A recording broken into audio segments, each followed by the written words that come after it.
శుభాకాంక్షలు. అలాగే వీరందరినీ బ్లెస్ చేయడానికి వచ్చిన మీ అందరికీ కూడా హృదయపూర్వక వందనాలు తెలియజేసుకుంటున్నాను. కొద్ది నిమిషాల్లో దేవుని వాక్యాన్ని ధ్యానిద్దాం. మన సమయం చాలా అయిపోయింది కాబట్టి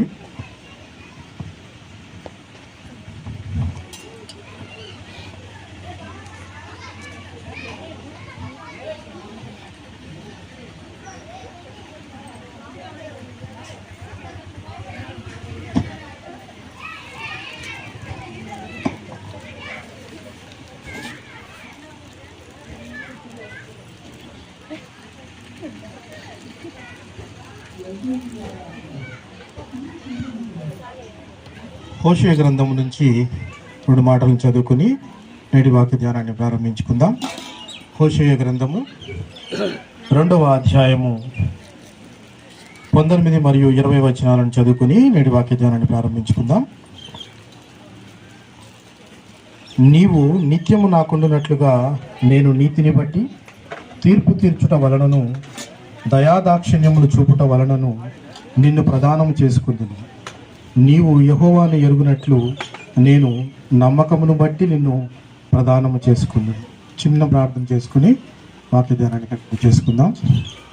కృప కలిగిన మా ప్రియ పరలోకపు తండ్రి, పరిశుద్ధుడా, నీ పవిత్రమైన పాదాలు వందనాలు, వేలాది స్తుతులు, స్తోత్రములు తండ్రి.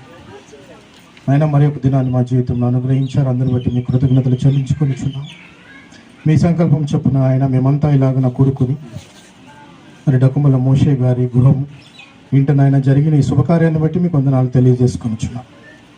నాయన వధువరులను మీ కృప కలిగిన హస్తాలకు అప్పచెప్పుకొనిచు. అలాగే నాయన ఏటి మాటలు అయితే మాకు అవసరమో అవి మేము మాట్లాడుకుని పోచుండగా మీరు మాతో సూటిగా మాట్లాడమని,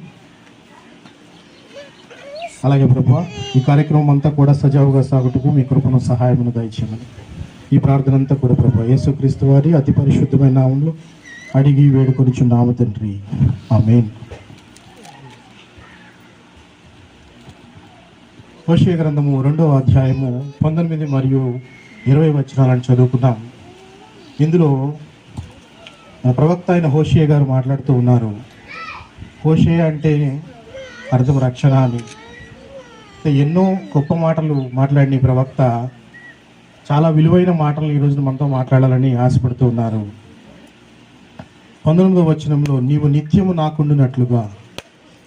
ఇప్పుడు ఒక చిన్న ప్రశ్న అడగాలనుకుంటున్నాను నేను జాన్సన్ గారు, మీకు దివ్య భార్యగా నిత్యము ఉండాలా? మీకు దివ్య నిత్యము ఉండాలా? ఎందుకు ప్రశ్న అడుగుతున్నానంటే చాలామంది మీకు ఎటువంటి పెళ్లి కుమార్తె కావాలి అంటే చందమామలాగా ఉండాలి అని అడుగుతారు. అంటే రాత్రిపూట వచ్చి పగలు వెళ్ళిపోవాలా? అలా కాదు, కానీ దేవుడు ఏర్పాటు చేసిన సంకల్పాన్ని బట్టి నిత్యము నాకుండునట్లుగా పెళ్లి కుమార్తెను ప్రదానం చేసుకున్నాడు. ఒక ప్రామిస్ చేశాడు, ఒక వాగ్దానము, ఏమైనా నేను నిత్యం ఒకేలాగా చూసుకుంటాను. సో నిత్యం ఒకేలాగా చూసుకుంటాను అని అంటే ఆదాము గారికి అవ్వనిచ్చినప్పుడు ఎంతో ఆనందపడ్డాడు. ఆదాము గారికి అవ్వను చూపించినప్పుడు ఎంతగానో ఆనందపడి గొప్ప బహుమానం ఇచ్చాడని ఆనందపడ్డాడు. అలాగే జాన్సన్కి దివ్యాన్ని ఇస్తే మంచి బహుమానం నాకు దొరికిందని ఆనందపడుతున్నాడు అని అనుకుంటున్నా. అవునా? మంచి బహుమానం దొరికింది అని ఆనందపడ్డాడట. ఆనందకర సమయంలో మాత్రము దేవుడు ఆదాముని అడిగాడట. ఈమెను చూపించి అడిగినప్పుడు ఆయన చాలా గొప్పగా చెప్పాడు. ఎందుకంటే బహుమానం చాలా గొప్పగా ఉంది కాబట్టి, కొత్తగా ఉంది కాబట్టి నాకు చాలా ఆనందంగా ఉంది అని. ఈమె నాది. ఇంకేం మాటలు చెప్పాడు గుర్తున్నాయి మీకు? నా ఎముకలలో ఎముక, మాంసములో మాంసము నాలో నుండి తీయబడింది కాబట్టి నాది చాలా ఆనందపడ్డాడట. ఎందుకంటే కొత్త కాబట్టి. కానీ కొన్ని రోజులు గడిచేటప్పటికి ఏంటయ్యా తప్పు చేసావు ఆదాము అని అడిగితే,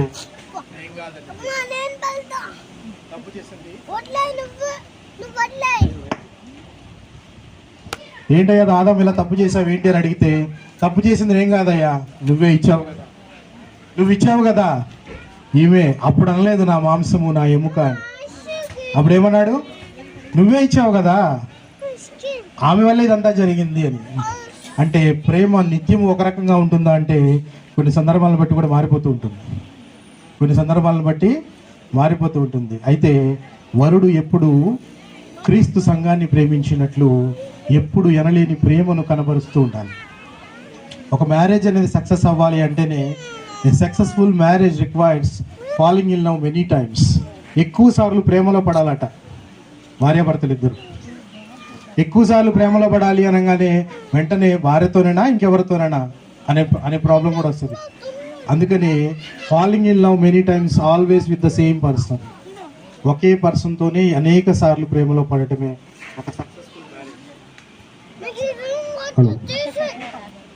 సక్సెస్ఫుల్ మ్యారేజ్కి ఒక నిర్వచనం.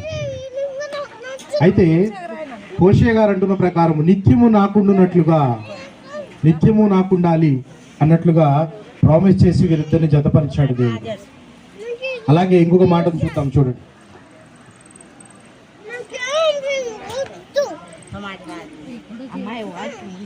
నీవు నిత్యము నాకుండునట్లుగా నేను నీతిని బట్టి తీర్పు తీర్చుట వలనను. ముఖ్యంగా కొత్తగా వివాహమైన వారిలో మొదట వచ్చే సమస్య ఏంటంటే తీర్పు తీర్చడం. తీర్పు తీర్చడం అంటే అర్థం ఏంటంటే కొత్తగా పెళ్ళవగానే జనరల్గా ఏదైనా కొత్త బండి అయినా కొత్త వస్తువు అయినా వెంటనే మనకు అలవాటు అవ్వదు. సో అందుకని ఇరువురు నీదే తప్పు నీదే తప్పు అని చెప్పేసి ఒకరికొకరు తప్పులు ఎంచుకుంటూ తీర్పులు తీర్చుకుంటూ ఉంటారు. మీరు ఇద్దరు గుర్తుకు పెట్టుకోవాల్సిన పని ఏంటంటే తీర్పు తీర్చుట ఎవరి పని? తీర్పు తీర్చుట ఎవరి పని? ఆమె తప్పు చేసింది అనుకోండి, నీదే తప్పు అని నువ్వు తీర్పు తీర్చి నేనే కరెక్ట్ అంటావా లేక సర్దుకుపోతావా? కాంప్రమైజ్ అవుతావు. నువ్వమ్మా కాంప్రమైజ్ అవుతావు. ఆయన గట్టిగా చెప్తున్నాడు, నువ్వు చాలా చిన్నగా చెప్తున్నావు. ఏందమ్మా అంటే నేనే కాంప్రమైజ్ అవుతానని అతను చెప్తున్నా. సో ఇద్దరు ఒత్తికగా ఉండాలి అంటే ముందు ఒకరినొకరు క్షమించగలిగే లక్షణాలు ఉండాలి. ఏ ఇద్దరు క్షమించగలిగిన వారు వివాహం చేసుకున్న సక్సెస్ఫుల్ అవుతుంది. ముందు క్షమించగలగాలి. భార్య భర్తను, భర్త భార్యను క్షమించగలగాలి. ఆ గుణం లేనప్పుడు ఆ కుటుంబం పొసగదు.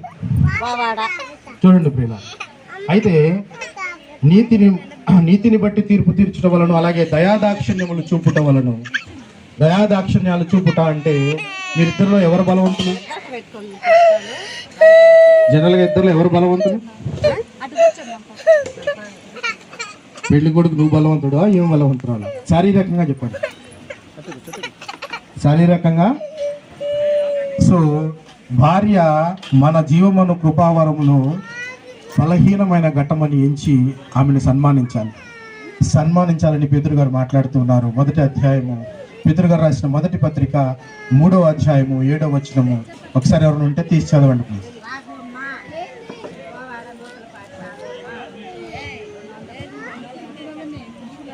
అటువలనే పురుషులారా, జీవమును కృపావరములో మీ భార్యలు మీతో పాలివారై ఉన్నారని ఎరిగి ఎక్కువ బలహీనమైన ఘటమని భార్యను సన్మానించి మీ ప్రార్థనలకు అభ్యంతరము కలగకుండానట్లు జ్ఞానము చొప్పున కాపురము చేయుడి. కాపురం చేసేటప్పుడు వరుడు గుర్తుపెట్టుకోవాల్సింది జ్ఞానముతో కాపురం చేయాలి. జ్ఞానముతో కాపురం చేయాలి అని అంటే నీ భార్య నీ ప్రార్థనలకు ఆటంకం కలగకుండా ఆమెను సన్మానిస్తూ అలాగే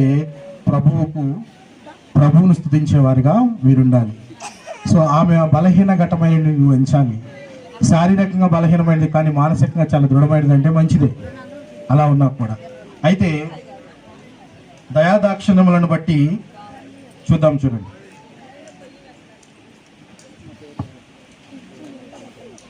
నిన్ను ప్రదానం చేసుకుందును నీవు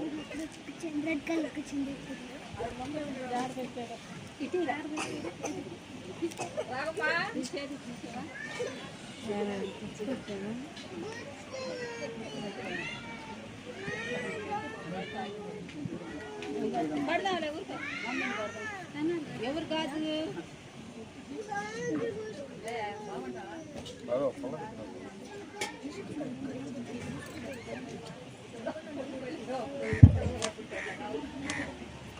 హలో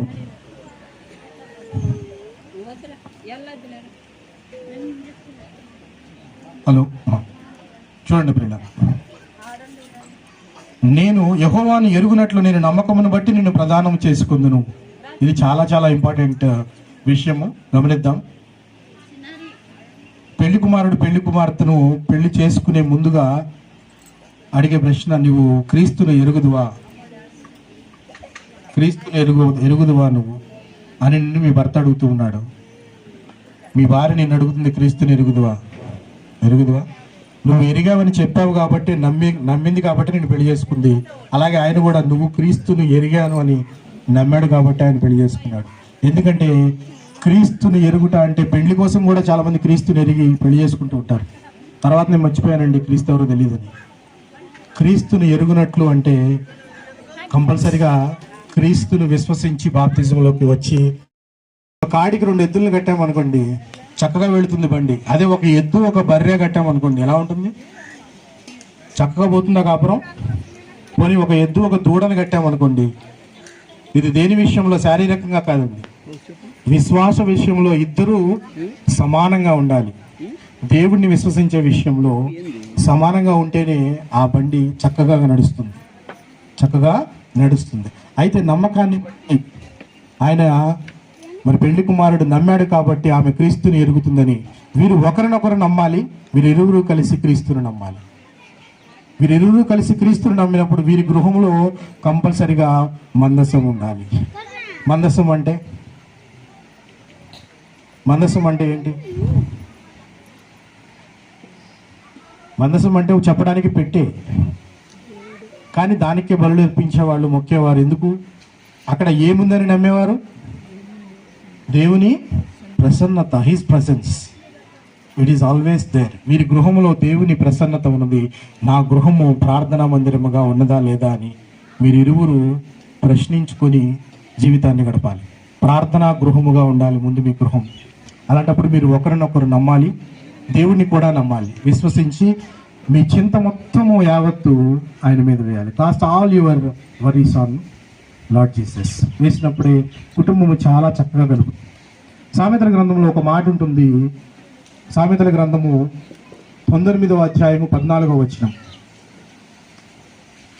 సామెతల గ్రంథము 19వ అధ్యాయము 14వ వచనాన్ని ఒకసారి గమనిద్దాం. గృహమును విత్తమును పితరులిచ్చిన స్వాస్థ్యము, సుబుద్ధి కలిగిన భార్య యెహోవా యొక్క దానము. గృహము విత్తమును అంటే ఇల్లు కానీ ఆస్తులు కానీ ఇవన్నీ వారసత్వంగా రావచ్చు. తండ్రి ఇవ్వచ్చు, తాత ఇవ్వచ్చు, ఇంకెవరెవరైనా ఇవ్వచ్చు. కానీ సుబుద్ధి కలిగిన భార్య మాత్రం ఎవరిచ్చే బహుమానము? యెహోవా ఇచ్చు బహుమానం. అంటే సుబుద్ధి కలిగిన దివ్యను దేవుడు నీకు బహుమానంగా ఇచ్చాడు. బహుమానముని ఎంత విలువగా చూసుకుంటావు. పెళ్ళికొడుకు అనుకున్నాడు అన్ని నాకే చెప్తున్నాడు ఏంటది, అవునా లేదా? సుబుద్ధి కలిగిన భార్య దేవుడిచ్చే బహుమానము. సుబుద్ధి కలిగిన భార్య ఎలా ఉండాలి అంటే, మనకు బైబిల్లో అనేక మంది స్త్రీలను మనం చూస్తాం. ఒకరి పేరు చెప్పండి. ఇంకా ఇంకా ఇంకా ఇంకా చాలా మంది ఉన్నారు.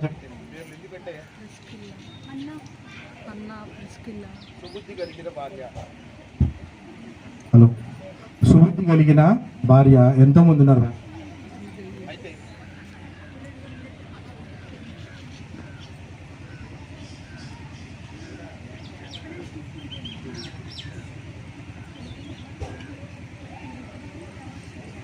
హలో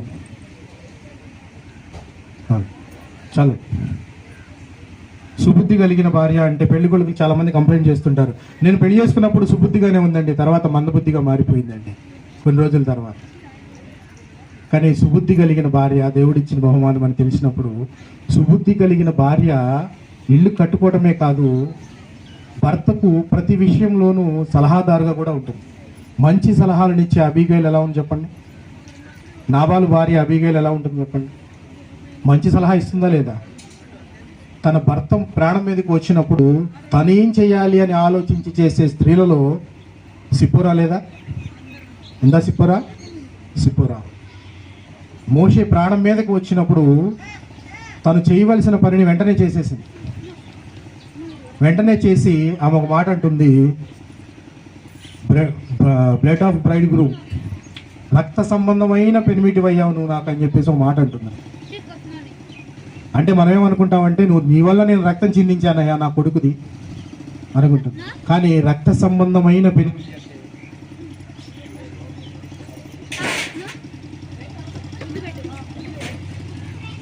అంటే రక్త సంబంధమైన పెనిమిటి అనే మాట ఉంటుంది. రక్త సంబంధమైన పెనిమిటి అంటే